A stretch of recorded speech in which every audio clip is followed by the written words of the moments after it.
the Toronto Maple Leafs have made another free agent acquisition. This time it is arguably the best European free agent in the class, Ilya Mikheyev. And it's not spelt like that. It's actually spelt Ilya Mikheyev, but this is how Elite Prospects has it on their pronunciation thing. Ilya Mikheyev. So it's kind of like a Mikheyev kind of sound. To me, it kind of feels like the K actually translates to an S sound. So let's just go with what Elite Prospects has because it does sound like a Russian-sounding guy saying the name. Ilya Mikheyev is a Toronto Maple Leaf.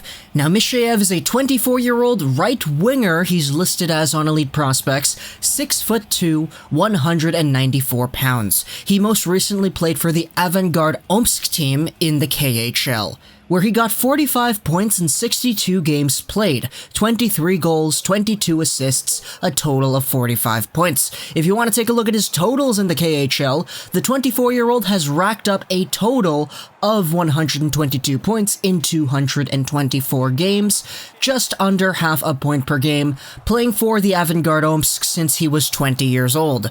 Now, it's actually kind of interesting to note because Mikheyev is playing on the Omsk, and the Omsk are a low-scoring team. It's been highlighted in a few places online that Mikheyev is the best player on that team. He was their points leader this year with his 45 points, and if you go over back to last season, he was their points leader as well with 38 points in 54 games. So for the past 2 seasons, Mikheyev is playing on a team that doesn't necessarily get too many goals. With that being said though, Mikheyev is dubbed as a two-way winger, who's really good at both ends of the ice and who can start and finish plays. That's what Joke Nevalainen says here on Dobber Prospects. He has good acceleration and good top speed. His hockey sense is very good as well.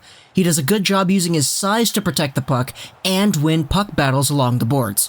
He can also throw the occasional hit but isn't known for that style of play. Defensively, he uses his hockey smarts for good defensive reads.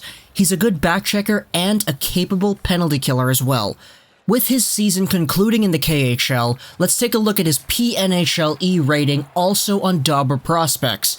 And his stats are pretty good, not gonna lie. Mikheyev translates to about a second-line forward just based off of this ranking, which is what a lot of people have been saying online too.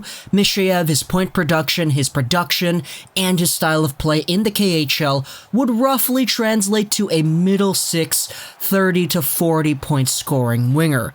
And that's essentially what we're getting here with Mikheyev, a guy who could play the penalty kill and a guy who could contribute offensively in the zone. He's a guy who could help finish off passing plays and someone who can start those passing plays too.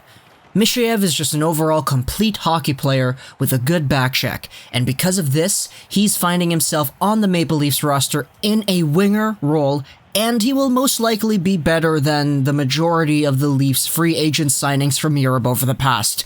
There was a comment on Reddit, it was saying, Mikheyev is not going to be Panarin, but he's certainly going to be better than Lindholm and Soshnikov, which is very nice to hear, especially for a Leafs team that does need more players because of the uncertainty of the players that they need to get re-signed right now. Cough, cough, Connor Brown. But Mikheyev is a Leaf, and now he's going to suit up for the blue and white and most likely get himself 30 to 40 points in the process. Don't sleep on Ilya Mikheyev. The guy's not really going to blow you away at anything, especially coming from the KHL, but he was the best KHL player on his team for the past 2 years, and he's now being given an NHL role on a team that gets more goals, so we'll really be able to see the translation between the KHL. He's going to get an okay amount of points, but the penalty kill and the two-way back-checking, that's where he's really going to show some value too. Hope you guys enjoyed this video of Gaming, and bye.